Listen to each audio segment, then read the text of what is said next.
Keeping venomous reptiles is an unforgiving hobby, requiring proper training and lots of experience. One simple mistake can be the difference between life and death. Remember, the most venomous snake in the world is the one that just bit you. There are no venomous snakes with training wheels. Just because you see viperkeeper handle snakes a certain way does not mean you should try it too.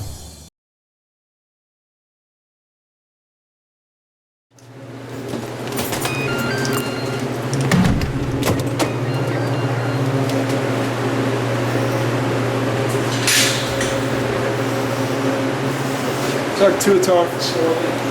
Oh, excellent. This has tuatara species we're working with in here. There's one right there. That one's got a slight, well, it's not, it's just panting a little. But these are Sphenodon guntheri, so these are the rarest of the tuatara, only on a couple islands. And what happens here is there's 8 tuatara in here, and we have 3 males and, we have 7 tuatara. 2 males and 5 females. And they have these burrows. You see the little drain box, like these covers? There's 2 entrances to each of those. So they can retreat into the burrow, or if another tuatara runs in, they can run out. They have active UV bulbs, that's what's in these mounts. They also have, climate control system. We put them on our seasonal parameters because they're in the southern hemisphere. It wouldn't work well for us. Then we have UV transmissive plastic at, let's say, an 85% UVA and B. We have an alarm system that monitors the whole thing. And we have infrared cameras that come on at night. We can film interactions. Oh, excellent. When the weather's warm, you can slide open these. Oh. That one's warm. It's the right temperature, about what it is in here. You can open those up and let them have fresh air, exposure. The shade screen is really just for the summer. Yeah, I would imagine if you didn't have shade cloth, you would really spend a lot of money trying to thermally regulate this. Yeah, I mean the shade cloth helps some, but we do have to have a pretty big unit going here. And, they can retreat underground, so even if air temperature gets up a little high, it's not too bad. Let's see what the temperature is now, but there's also high temperature, low temperature alarms and the whole thing, so we monitor it 24 hours a day.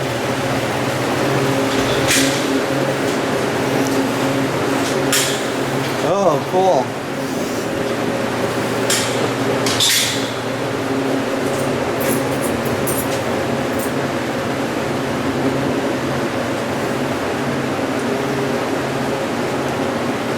Let me go lock that other door. Okay. Everybody,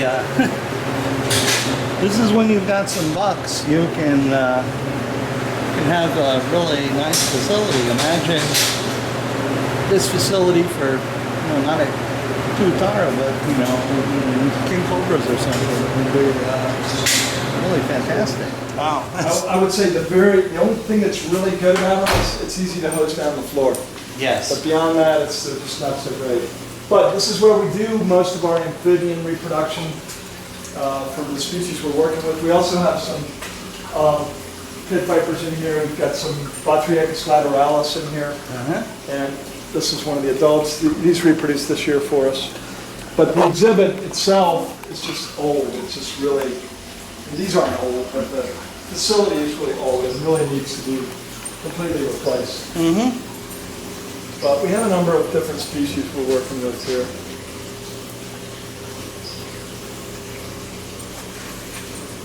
Oh yeah, these are the baby lateralis. Oh yeah. Europlatus, and just different frog species. Nothing really super rare. What did you have to do to get the lateralis started?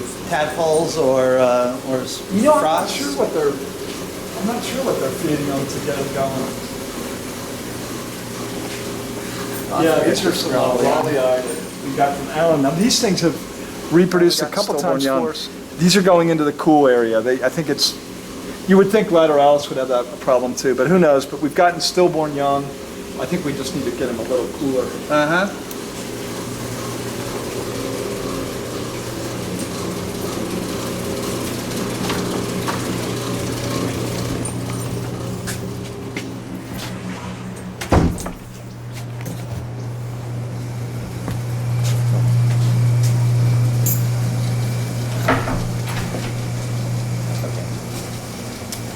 Skinks. These are diplodocus. That's beautiful. And then these are some Agurnia stokes. Oh, that's what's cool. Very graceful. Yeah. It's another local Mitchellite. Wow, big and fat. Yeah. Terrificus. Oh, yeah. Boy, do they have some terrificness down in the Institute. Yeah. Holy cow. These are the water covers we got from you. Oh, yeah. Everybody, you know. Oh, there's one. These guys are cool. Yeah, they're really cool snakes. I'd love to get more of these. Well, you know, I'm trying to breed them. Also, I tried to get some of those unnamed ones that are really nice. They look like eastern speckled king snakes. Another Catalanensis. Oh man, that's gorgeous! Look at that. This is a really pretty Pyrus from. Oh yeah, very light. Yeah, light phase. Um, Another. That's a little Willard. This is actually an old rest room. We were supposed to get the whole facility, and the health services got half of it, so that was kind of like a bummer. Because we really were looking forward to having two areas we could do two different cool rooms, and be able to, you know, do a great job with the stuff we were trying to do. So what we're trying to do, this is the whole point of this facility is we want to do an amphibian biosecure room. And because of all the principles surrounding biosecurity, they can't be with other animals, they have their own thing. So we were going to do that, but in order for me to really ramp up an amphibian program with one of our local amphibians, I got to have more time for staff because it's just, the collection's too big to like mess with that now. So what we're going to do is we're going to move a lot of this equipment out of here, and we're going to be doing, it still will be ultimately used for biosecure room, but then this winter I think we're going to cool off some of the stuff in here, mangs and some of the other things. And sun gazers. So we have a cooling system we can get down to the 40s in this room. wow, that's very nice. Yeah, it's pretty nice natural photo period. And, so. What sort of preparations do you make for cooling the mangs down? We run fecals on them, make sure that they were healthy going in, that we got a weight on them, and then we cut food off for a couple weeks prior to cooling them off, and then that's pretty much it. Okay. And then during the cooling, they have access to water, and we check them on a regular basis. Even at cold temperatures, they still can move around, so they're not totally quiescent. You know, I went to where they live. I was there in the summer, so it wasn't, you know, full-on coldest part of the year, but you could see kind of what was going on. You know, it's a sort of rhododendron forest, and it looks a lot like Pennsylvania or Western Maryland. Really? Rocky uplifts, fern banks, big kind of rock ledges, you know, a lot of granitic rock, clear, fast-flowing streams, and I guess snow. Here's those very nice Santa Catalina Island rattlesnakes that Don has a breeding program going, and you can see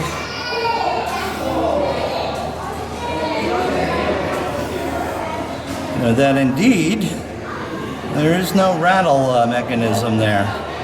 They've de-evolved that because on an island there's no bison to trample the rattlesnakes, therefore they don't need to warn these large mammals that, hey, I'm here, get out of the way.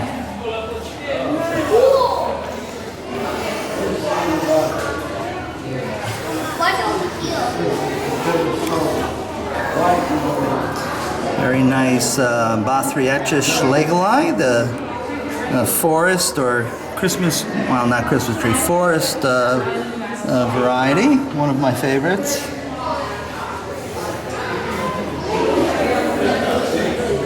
there's something else back there.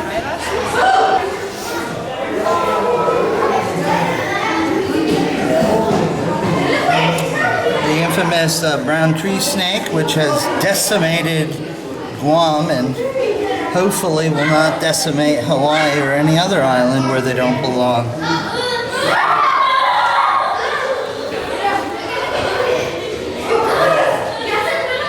A big Bothrop smoogenii.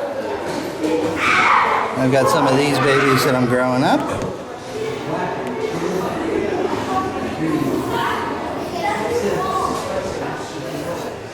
Oh, here's the king. Hey bud, how you doing?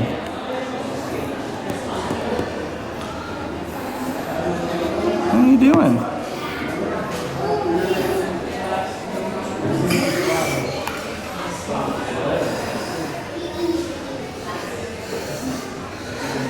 I'm not sure where this guy is from, whether he's a true Indian or not. Could be. Don certainly has the connections and resources to get them. Oh! And then it's curved, and then his tail's all the way over there.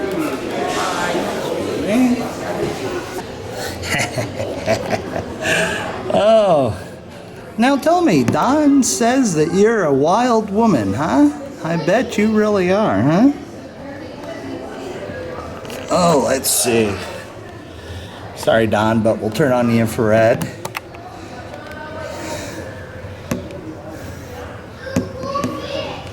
No, that doesn't do anything for you, huh? Okay. Well, you just hang out there and behave. I bet those kids really drive you nuts. Oh, aren't you happy?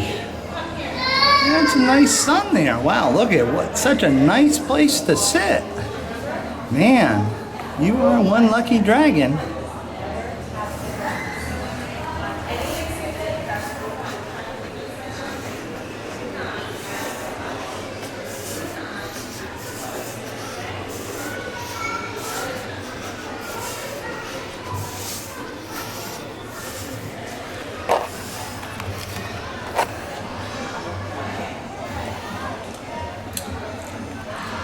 That is something that I will never ever forget, is my trip to Komodo Island in 1999.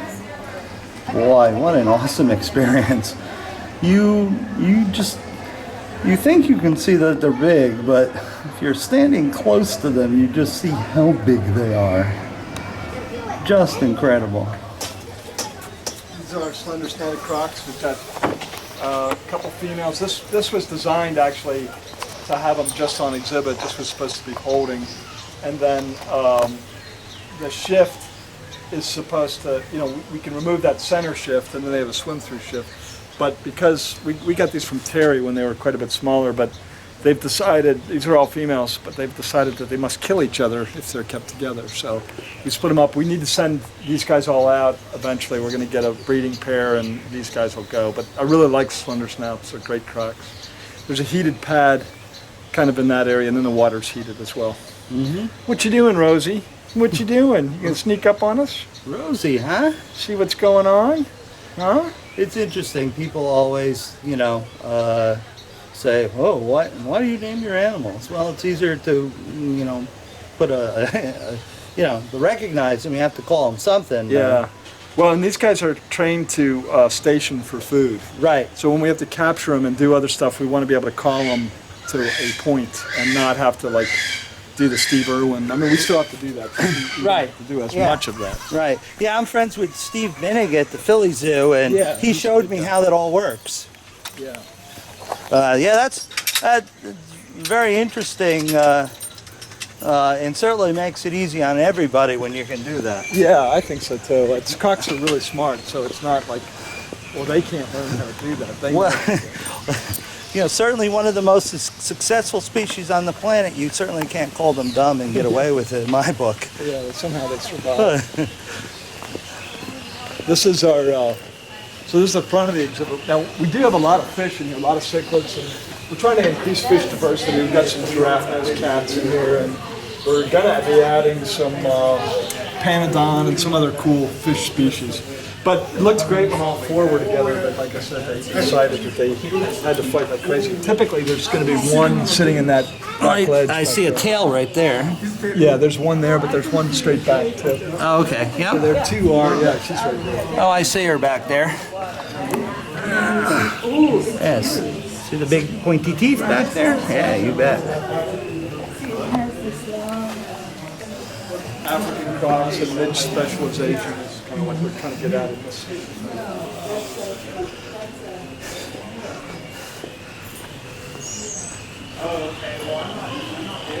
What we'd like to do is, initially when we built this building, we were going to have a walk-in Mamba exhibit, not walk-in for visitors, but for the staff. Obviously. But that was going to be on this side, but we just didn't have enough money to do it. Now I think what I've been proposing is a dwarf croc exhibit with glass up to about here, and just heat the water. And Yeah, that would be nice. Yep. This is our indoor Kopi exhibit. We've got a bunch of pancakes doing really well here, a bunch of little baby rainbow skinks. There's Cordillus tropidosternum, there's Cordillus mozambicus in here, there's just a variety. Oh, of things. just really nice exhibit. That's beautiful.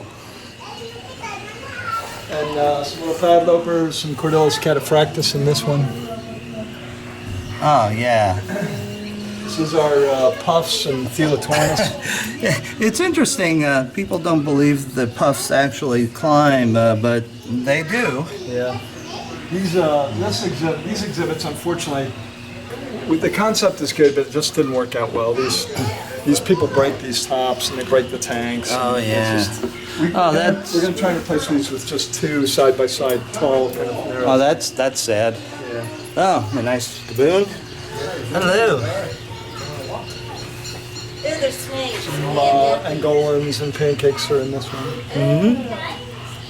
Some Here, look at this snake. Neuroplatus in that one. And then the dwarf crocs. A couple young, like they're 2-year-old dwarf crocs.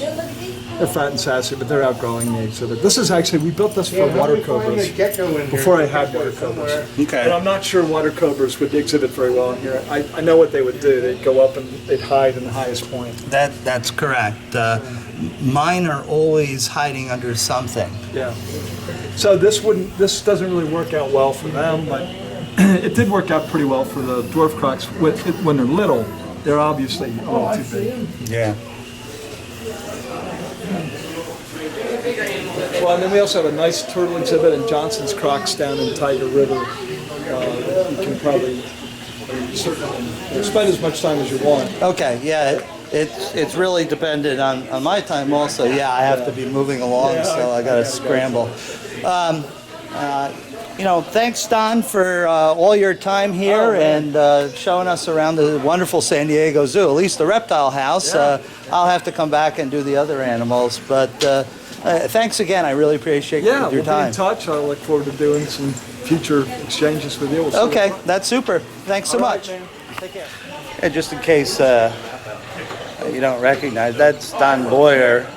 He's the curator of reptiles and herpetology here at the fantastic San Diego Zoo, where you will see the most incredibly diverse collection, perhaps on the planet Earth, and cutting-edge, state-of-the-art husbandry, no matter what species you're working with.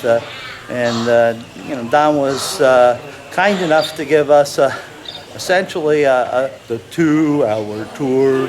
Okay, I promise not to sing anymore, but it's not like Gilligan's Island, so I'm very much appreciative of Don and his staff to show me around. Good day.